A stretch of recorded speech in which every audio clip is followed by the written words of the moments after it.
Welcome, everybody, back to the Friar Talk podcast and YouTube channel. Today, we're going to be talking about something that probably has just happened. Now, we're going to be talking about Jayce Tingler's firing. And Ryan, I will let you lead it off.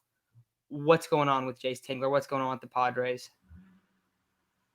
Yeah, so right now it is Monday, October 4th, about 5 p.m. So this is before anything's officially been announced, if you don't count John Heyman being a way early on this.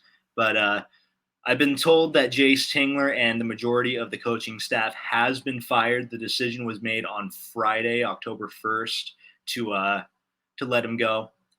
But no announcement has been official yet. I think what may be happening, I don't know this for sure, is that they're still deliberating on which other parts of the coaching staff they might want to keep or they're going to be getting rid of as well. But I know for a fact that Jayce Tingler will be let go very soon. They do have a few candidates in line that they're already thinking about moving on to. Obviously, they want to get a new manager in as soon as possible. So, they can get familiar with the clubhouse and stuff like that. And one candidate I've been told about, this is first time anyone's probably going to hear about it. I got this directly from a source, is Jeff Bannister.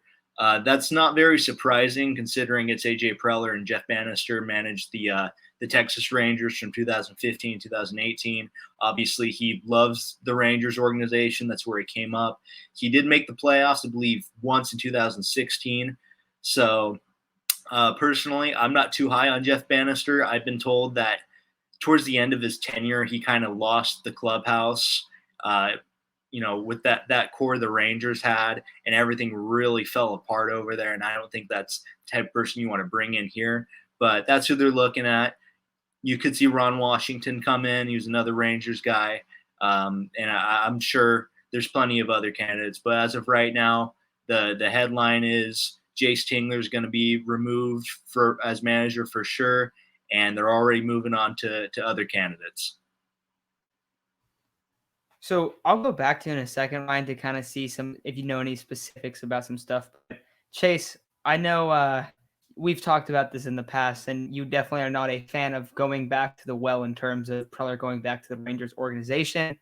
What do you feel about? Well, first, what do you feel about Jayce Tingler being let go? Second, what do you feel about Jeff Bannister potentially being a candidate?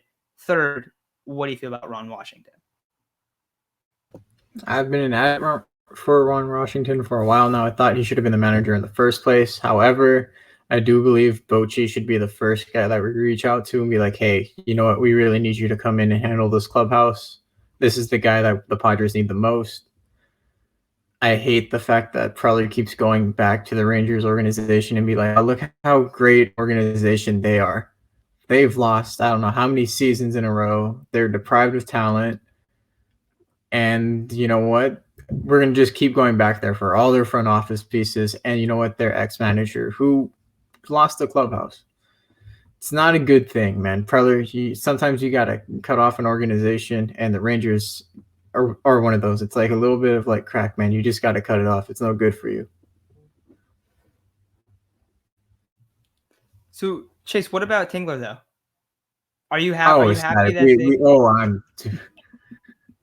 I'm so happy Tingler won. I think everyone's been coming to expect it. So when it does officially come out, I mean, I'll probably be drinking a beer to celebrate because, man, it was a rough season. Some of the decisions he made, I was just like, I can't watch this game anymore. I turned it off.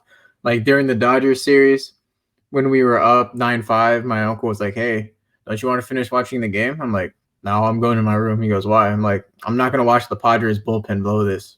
Like 10 minutes later, they put out the tweet, Pagano really battled out there. And I'm like, yeah, I knew it was going to happen. It was inevitable. So I was like, at one point, it was really, really hard to do anything for this organization.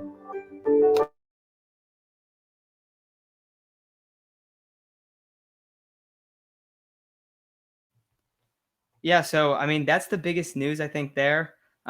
Chase is over here getting phone calls. I'm getting phone calls as well. Sorry for that, everybody.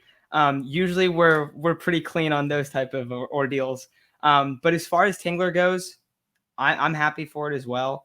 I think we've seen a few times this year where he's made a decision. It's like, what are you doing? And then that decision ends up being very, very costly in a one-run game. I feel like that has been, it just happened. It feels like every week or two where it's like a really, really bad move. And I think that's what the players saw as well, because you saw this team absolutely die this year. Like it could, like nothing happened. Like it was just bad. It got really, really out of hand. So I think this is the right move. Does this fix all of the Padres' problems? No, definitely not. The fact that Jeff Bannister is being, a potential candidate there, I guess, yes, he checks the box as veteran manager, but I think when you talk about Bruce Bochy and Ron Washington, and then you bring in Jeff Bannister, like that's not what anyone wants to hear. So I hope that they're not going that route. Ryan, I'm happy that you brought up Ron Washington as a potential. I mean, he's definitely been floated around so much as, potentially being there. But with all that said, anything that we should expect to happen with the current staff, any guys that you think will be moved, any kind of mix-ups that you have an idea of? Thing that I would probably expect to happen, this is just from my own, thoughts, not anything I've been told. I would not be surprised to see someone like Jayce Tingler or Skip Schumacher maybe move to another role in the coaching staff or in the organization. I think that might be part of why the process is taking so long. Is I think maybe they want Tingler to step down. I don't know if it's necessarily the bench coach, but he could be stepping back and, taking a different role on the staff or even in the front office. So there's that. But to touch on something you guys were talking about just now, as Tingler's decisions go, I have a couple things I want to touch on. Number one, the one on everyone's mind and the one that Chase brought up, Emilio Pagano. I want you to imagine that, I don't know, you're walking past this like chair you placed in your living room, like every night when you're going to bed after you turn the lights off, and you stub your toe, and you continue to do that over and over again. And instead of moving the chair or turning the lights on when you're walking past this chair and going to bed, you just continue for 15 nights in a row to walk past this chair and stub your toe. That is what Jayce Tingler did with Emilio Pagano this year. I was tweeting out in like August, how does Jayce Tingler keep putting Emilio Pagano out in the 8th inning? He puts him out there, he gives up home runs, and then he blows the lead. That is what Emilio Pagano does. It became common knowledge. I was able to predict the people that would hit home runs off of Emilio Pagano, sometimes in the count, that he was going to give up a home run. And he just kept doing it. I mean, I don't even know what to say anymore, because if he did it a couple times in a row, yeah, sure, whatever, that's fine. But he did it for months and months and months. It must have been almost 20 appearances in a row where he put him out in the 8th inning, and half of those he blew it. And I mean, I don't know how you can defend putting, someone like that that's going to continue to make those bad decisions, regardless of how many times they do not work, back in the coaching staff next year. So, yeah. Yeah, and you guys see Isaac hopped in during this. As you could tell, we are crunched on time. Monday Night Football is about to start, so we're trying to get this done quick.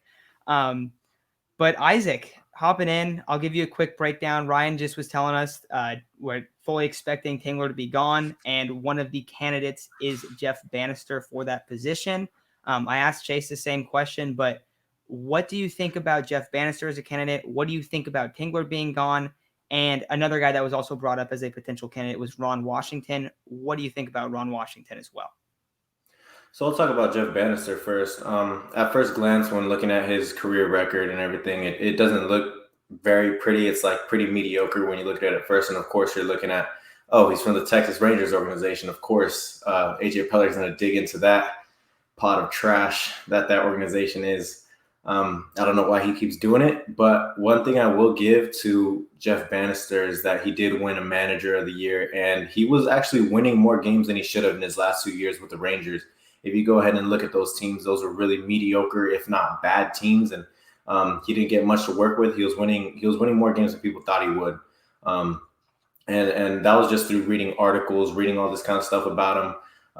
So while I don't think he is the hire I would want, I would not be very mad. The only thing that would make me a little frustrated is that AJ keeps going into that Rangers organization to try and fix things up. Now, he would actually be doing the same thing with Ron Washington too as well, but Ron Washington has a history of winning more than Jeff Bannister, at least. Won a World Series with the Rangers. He's, with the Braves right now. I think he's the third base coach. I'm pretty sure he works with the infielders as well. And you see how good that infield is. Freddie Freeman, Ozzie Albies, Dansby Swanson, Austin Riley, all putting up really good numbers this year, especially in the infield. I was a huge Austin Riley doubter nonetheless, and he's doing really well. So a lot of credit to Ron Washington as well. You guys brought up Jayce Tingler also. Obviously, it's a move we all wanted to see. Very happy to see it. Him and the Padres were both in over their heads when he took this job, or when AJ offered him this job. Just a rookie manager who was going to have to deal with some superstars and try and lead a team that supposedly had finished their rebuild, try and lead that team to a World Series. And, most of the time that's not going to work. This team isn't like the Dodgers, who have a bunch of talent ever since Dave Roberts has come in. And I will say, I don't think Dave Roberts is the best manager. I think he benefits from the players that he has. But Jayce Tingler is not like that. Jayce Tingler wasn't going to get that from the Padres. All right. Anything else you guys want to add before we take off here? I mean, massive news in terms of Jayce Tingler being out. Jeff Bannister, a name that, if you guys don't remember him, look him up. You'll remember seeing him on the field often. The name was not that familiar to me. And then you see Rangers, and I looked him up. I was like, oh, okay, I know this guy. I don't know a ton about him, but I'm happy that you brought up some stuff just on him, Isaac. I also feel like it is one of those moves. Are we really going back to the Rangers organization for the millionth time in a row? So that's a little frustrating. But anything else that any of you guys want to add real quick? Yeah, Ryan brought up Emilio Pagano. I just want to say something about Emilio Pagano. Oh, God. I'm glad he genuinely wants to get better. You see his press conferences. But when you say, oh, my RPMs and everything look good, you're just lying to yourself. I don't care what your RPMs look like. If you're throwing 95 mile per hour fastballs up and out, down the middle, and you're giving up 3 home runs almost, I think they were in a row especially to one of the coldest hitters in baseball, Cody Bellinger. But he's been doing that all year in the 8th inning. Just as kind of where Jayce Tingler set himself up to be fired. Kept throwing a guy out there that wasn't having success in that particular inning, and really wasn't having success ever since the All-Star break. When you keep doing that, you're setting yourself up for failure. Constantly trotting Eric Hosmer out there. Obviously, I think all the fans knew that should not have been happening, but the organization, whether it's AJ Preller or Jayce Tingler, just kept doing it. You could say the same about Tommy Pham. You could say the same about Will Myers. But, we cannot have those kind of guys on the roster. Maybe Will could be an exception, maybe. But we cannot have those kind of guys on the roster if we're looking to win a championship. That's just not possible, especially considering the rosters of the Giants and the Dodgers. Yeah, I think it's definitely true. Friend of the pod, Jim Russell, he had a tweet. Eric Hosmer finished with a 0.0 WAR and the lowest slugging in the NL. So that kind of sums up his year. I think just with those 2 numbers, especially from first base, that's brutal. But I think that's going to do it all for today's episode. I'm happy to, talk about this Jayce Tingler stuff and, talk about Jeff Bannister as well. So thank you all for listening. And we're going to be, starting talking throughout this whole offseason. We're going to be talking about how to fix the Padres. We're going to be doing a long series on that. And we're also going to be getting a lot of guests as this playoffs dwindle down and the offseason starts heating up. And then any moves that happen, we'll be on top of them. So if you guys are not already subscribed and you guys want to get daily or not daily anymore, Monday through Friday Padres content, that's what we're doing for this offseason. So thank you all for listening, and we'll talk very soon.